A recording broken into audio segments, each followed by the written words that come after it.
مرو ان احکام کو جو آپ کو حکم دیا جاتا ہے، وَأَعْرِضْ عَنِ الْمُشْرِكِينَ، اور مشرکین سے اعراض کریں، ان کی ذرا برابر پرواہ نہ کریں۔ اِنَّا كَفَيْنَاكَ الْمُسْتَهْزِئِينَ، بے شک ہم کافی ہو جائیں گے آپ کے لیے مذاق اڑانے والوں کے مقابلے میں۔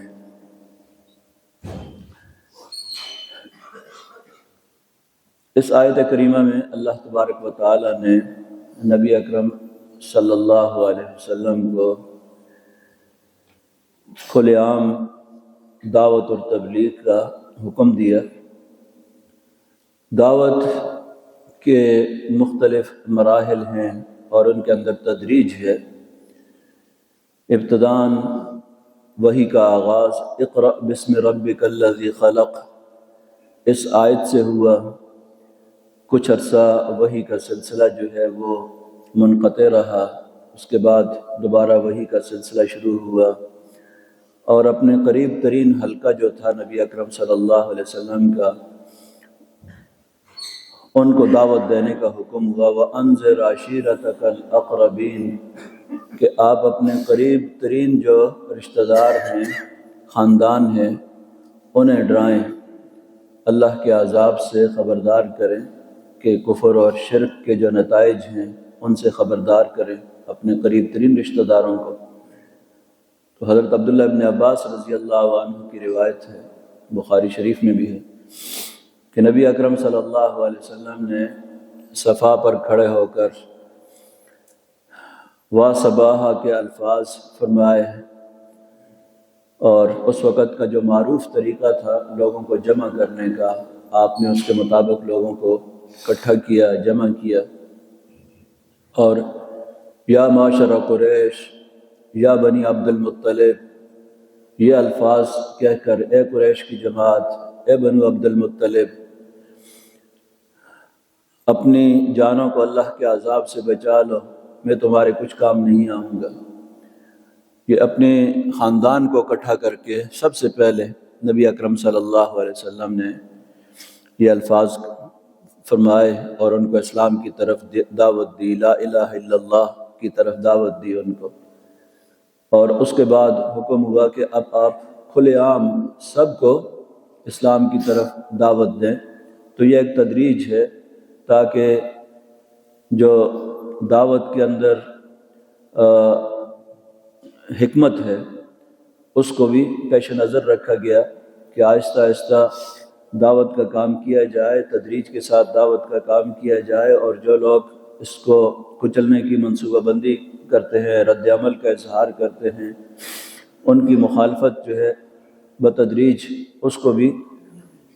جو ہے اس کا جو سامنا اہل ایمان کو کرنا پڑتا تھا، تاکہ آہستہ آہستہ ان چیزوں کا بھی حوصلہ پیدا ہو۔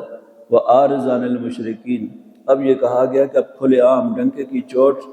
ان احکام کو بیان کرو جو اللہ تعالیٰ کی طرف سے اب آپ کو دیے گئے ہیں، اور مشرکین کی پرواہ تک بھی نہ کرو۔ عارض کا مطلب یہاں یہ نہیں ہے کہ آپ ان کو دعوت دینا چھوڑ دیں اور دعوت نہ دیں، ان سے منہ پھیر لیں آپ، یعنی ان کی اذیتوں کے مقابلے میں آپ کوئی پرواہ نہ کریں۔ عارض عن المشرکین کا مطلب یہ ہے کہ جو مخالفتیں، جو رد عمل ان کا آتا ہے، اس کے مقابلے میں آپ ذرہ برابر ان کی پرواہ نہ کریں، اس لیے کہ جب شرک کی مخالفت ہوگی، جاہلیت کی مخالفت ہوگی، تو لازمی بات ہے کہ رد عمل دکھائیں گے یہ لوگ، اور ایسے موقع پر انہوں نے رد عمل دکھایا بھی۔ تو اس موقع پر نبی اکرم صلی اللہ علیہ وسلم کو تسلی دی جا رہی ہے، اِنَّا كَفَيْنَاكَ الْمُسْتَهْزِئِينَ، بے شک ہم آپ کے لیے کافی ہو جائیں گے، المستہزئین، ان لوگوں کے مقابلے میں جو استہزاء کرتے ہیں، مذاق کرتے ہیں، ٹھٹھے کرتے ہیں، ان کے مقابلے میں ہم آپ کے لیے۔ اب اللہ تعالیٰ نے ذمہ لے لیا نبی صلی اللہ علیہ وسلم کی حفاظت کا ان آیات کریمہ کے اندر، اِنَّا كَفَيْنَاكَ، ہم کافی ہیں آپ کے لیے، آپ کو کوئی غضن نہیں پہنچا سکیں گے، کوئی نقصان یہ نہیں پہنچا سکتے آپ کو۔ استہزاء کریں گے، طعن و تشنیع کریں گے، کبھی شاعر کہیں گے، کبھی مجنون کہیں گے، استہزاء کرتے رہیں گے یہ لوگ، لیکن آپ کو کوئی نقصان نہیں پہنچا سکتے۔ اس کے مقابلے میں اور اس کی بڑی ایک مشہور روایت کہ نبی اکرم صلی اللہ علیہ وسلم بیت اللہ کے قریب عموماً نماز پڑھا کرتے تھے۔ ایک دن ابو جہل نے قسم اٹھائی بتوں کی کہ اب اگر میں نے ان کو دیکھا یہاں پر تو نعوذ باللہ آپ کا سر کچل دوں گا میں۔ اس نے قسم اٹھائی تو جیسے ہی نبی اکرم صلی اللہ علیہ وسلم تشریف لائے بیت اللہ کے قریب نماز پڑھنے لگے تو اس نے ایک پتھر اٹھایا اور پتھر اٹھا کر آپ کے قریب جانے لگا تو فوراً پتھر ابو جہل کے ہاتھ سے گر گیا اور پیچھے ہٹنے لگا، چیختا ہوا پیچھے ہٹنے لگا۔ تو قریش کے جو سردار باقی بیٹھے ہوئے تھے انہوں نے پوچھا کیا ہو گیا تمہیں؟ تو اس نے کہا کہ میں نے دیکھا کہ کوئی چیز برچھیوں کی طرح میری طرف بڑھ رہی ہے اور آگ میری طرف لپک رہی تھی اور ایک اونٹ مجھے نگلنے کے لیے آگے بڑھ رہا تھا، تو میں فوراً پیچھے ہٹا، اور اگر میں پیچھے نہ ہٹتا تو معلوم نہیں میرے ساتھ کیا ہوتا۔ تو نبی اکرم صلی اللہ علیہ وسلم سے اس واقعے کے بارے میں پوچھا گیا تو آپ نے فرمایا کہ اللہ تبارک و تعالی نے یہ وہ فرشتے ہیں جو کہ میری حفاظت پر مامور کیے ہوئے ہیں، تو یہ اگر آگے بڑھتا تو اس کے ٹکڑے ٹکڑے کر دیتے وہ۔ تو اللہ تبارک و تعالی نے حفاظت کا ذمہ لیا۔ اسی طرح بڑے بڑے جو 5 بڑے سردار تھے، عاص بن وائل تھا، ولید بن مغیرہ، حارث، اسود نام کے 2 بڑے سردار تھے، یہ بھی اپنے انجام کو اسی طریقے سے پہنچے۔ اللہ تبارک و تعالی نے معجزانہ طریقے سے ان کو بھی ہلاک کیا۔ تو اللہ تبارک و تعالی نے یہاں جو حفاظت کا ذمہ لیا نبی اکرم صلی اللہ علیہ وسلم کی انا کفیناک، کہ ہم آپ کے لیے کافی ہو جائیں گے، المستہزئین، ان مذاق اڑانے والوں کے مقابلے میں، اس لیے آپ ڈنکے کی چوٹ اللہ کا پیغام پہنچائیں اور ان کی کوئی پرواہ نہ کریں، ان کی مخالفت کی، یا آپ کا کچھ نہیں بگاڑ سکتے، ہم کافی ہیں ان کے مقابلے میں۔ الذین یجعلون مع اللہ الہا آخر، وہ لوگ جنہوں نے اللہ کے ساتھ دوسروں کو خدا بنا لیا، یجعلون مع اللہ، بناتے ہیں اللہ کے ساتھ دوسروں کو خدا، فسوف یعلمون، ان قریب ان کو پتہ چل جائے گا۔ یعنی اصل جس چیز کے تحفظ کے لیے مشرکین دوڑ دھوپ کرتے تھے اور ساری ان کی کوششیں تھیں، رد عمل تھا، وہ تھا یجعلون مع اللہ الہا آخر، اللہ کے ساتھ دوسروں کو شریک ٹھہرانا۔ یہی تو اصل جنگ تھی، شرک کے خلاف اصل جنگ تھی نبی اکرم صلی اللہ علیہ وسلم کی۔ اور پہلی بات جو صفا پر بھی کہی، لا الہ الا اللہ، قولوا لا الہ الا اللہ، یہی بات کہو کہ اللہ کے سوا کوئی معبود نہیں ہے، ایک رب کی بندگی کی طرف دعوت۔ تو نبی صلی اللہ علیہ وسلم کا مشن، آپ کا پیغام، آپ کی دعوت کا مرکزی نقطہ یہ ہے کہ لوگوں کو بندگی رب کی طرف لے آنا، ایک رب کی بندگی کی طرف، اور بے شمار خداؤں کی خدائی سے نکال کر صرف ایک رب کی بندگی کے اندر لانا۔ یہ اصل معرکہ تھا، یہی اصل جنگ تھی، اور آج بھی یہی جنگ ہے کہ ایک اللہ کی بندگی کی طرف دعوت دینا اور ایک اللہ تبارک و تعالیٰ کی بندگی کے اندر لانا، اسی کی حاکمیت کو تسلیم کرنا۔ الذین یجعلون مع اللہ الہا آخر فسوف یعلمون، ان کو عنقریب پتہ چل جائے گا ان کو اپنے انجام کا۔ تو یہاں انجام کی پیشن گوئی بھی مکی دور ہی کے اندر کر دی گئی کہ ہجرت کے مراحل اور اس کے بعد فتح مکہ اور بدر کے اندر ان کے کچھ بڑے بڑے سردار قتل ہوئے، اور کچھ فتح مکہ کے موقع پر مسلمان ہو گئے، کچھ بھاگ گئے،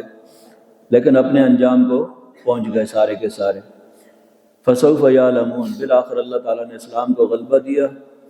اور ان کو شکست ہوئی۔ وَلَقَدْ نَعْلَمُ أَنَّكَ يَضِيقُ صَدْرُكَ بِمَا يَقُولُونَ، وَلَقَدْ نَعْلَمُ، اور یقیناً ہم جانتے ہیں،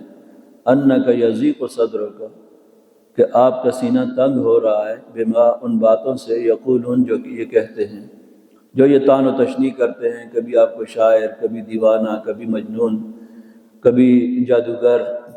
مختلف قسم کی گالیوں سے نوازتے ہیں۔ تو یہ اس سے فطری بات ہے کہ نبی صلی اللہ علیہ وسلم رنجیدہ ہوتے تھے، دل کے اندر تنگی بھی پیدا ہوتی تھی، رنجیدہ بھی ہوتے تھے، پریشانی بھی ہوتی تھی اس سے۔ تو اس کا علاج اللہ تبارک و تعالیٰ نے اگلی آیت میں بتایا، فَسَبِّحْ بِحَمْدِ رَبِّكَ، تو اپنے رب کی تسبیح حمد و ثنا بیان کریں، پاکیزگی بیان کریں اپنے رب کی تعریف کے ساتھ، وَقُم مِّنَ السَّاجِدِينَ، اور سجدے میں لگ جائیں، قم من الساجدین، سجدے میں لگ جائیں اور نماز پڑھنے والوں میں سے ہو جائیں، وَاعْبُدْ رَبَّكَ، اور اپنے رب کی بندگی کرتے رہیں، حَتَّى يَأْتِيَكَ الْيَقِينُ، یہاں تک کہ آخری لمحہ آ جائے، آخری گھڑی آ جائے، وہ چیز جو یقینی آنے والی ہے یعنی موت، وہ آ جائے، اس وقت تک اپنے رب کی بندگی کرتے رہیں۔ تو اب بہترین علاج بتایا گیا کہ دعوت اور تبلیغ کا کام کرنے والے لوگوں کے لیے بہترین نسخہ، بہترین علاج، بہترین اخلاقی طاقت جو ان کو مل سکتی ہے، بہترین قوت ان کو مل سکتی ہے، سب سے بڑی اخلاقی قوت اللہ سے تعلق باللہ، رب کے ساتھ تعلق جوڑیں گے تو کوئی پریشانی نہیں ہوگی، کسی قسم کا رد عمل، یہ پریشانیاں، یہ مزاحمتیں، ان کے مقابلے میں زبردست قسم کی اخلاقی قوت آپ کو اللہ تبارک و تعالی دے دے گا، صبر کی، حوصلہ اور صبر، یہ وہ اخلاقی قوت ہے کہ اس کو بڑے سے بڑا دشمن جو ہے وہ بھی شکست نہیں دے سکتا، اور یہ ملتی ہے اللہ سے تعلق جوڑنے کے نتیجے میں۔ فَسَبِّحْ بِحَمْدِ رَبِّكَ، بس آپ تسبیح کرتے رہیں بحمد ربک، اپنے رب کی تعریف کے ساتھ، اپنے رب کی حمد و ثنا، ذکر و اذکار، عبادات، نماز، یہ وہ چیزیں ہیں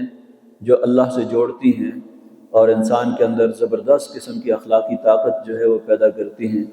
تو ان کے ذریعے اپنے رب سے تعلق جوڑے رہیں۔ جب بھی پریشانی ہوتی، نبی اکرم صلی اللہ علیہ وسلم حضرت بلال کو فرماتے، ارحمی یا بلال، اے بلال ہمیں آرام پہنچاؤ نماز کے ذریعے۔ تو حضرت بلال اذان دیتے، نماز پڑھتے نبی اکرم صلی اللہ علیہ وسلم، اور فرماتے کہ میری آنکھوں کی ٹھنڈک جو ہے وہ نماز کے اندر ہے۔ تو یہاں پر بھی یہ سجود جو ہے، سجدہ ایک ایسی چیز ہے جس میں انسان اپنے رب کے سب سے زیادہ قریب ہوتا ہے۔ تو نماز کے اندر خشوع اور خضوع اور سجدہ، رکوع، یہ عبادت ایسی ہے جو سب سے زیادہ اپنے رب کے ساتھ جوڑنے کا ذریعہ بنتی ہے۔ اور فرمایا کہ وَاعْبُدْ رَبَّكَ حَتَّى يَأْتِيَكَ الْيَقِينُ، اپنے رب کی بندگی کرتے رہیں، اور یہ سلسلہ زندگی کے آخری لمحے تک، آخری گھڑی تک جاری رہے گا، حَتَّى يَأْتِيَكَ الْيَقِينُ، یہاں تک کہ یقین سے مراد یہاں پر موت، یہاں تک کہ موت کا آخری لمحہ آ جائے۔ بعض مفسرین نے الیقین کا معنی یہ کیا کہ یہاں تک اللہ تعالیٰ اسلام کو غلبہ دے دے، یہ معنی بھی کیا ہے، لیکن دوسرا معنی جو ہے زیادہ معروف ہے کہ زندگی کے آخری لمحے تک اپنے رب کی بندگی کرتے رہیں، اپنے رب کی عبادت کرتے رہیں، اور کوئی لمحہ ایسا نہ ہو جو بندگی سے اور عبادت سے خالی ہو۔ دعا ہے کہ اللہ تبارک و تعالی ہمیں بھی اپنے رب سے حقیقی معنوں میں تعلق جوڑنے کی توفیق عطا فرمائے۔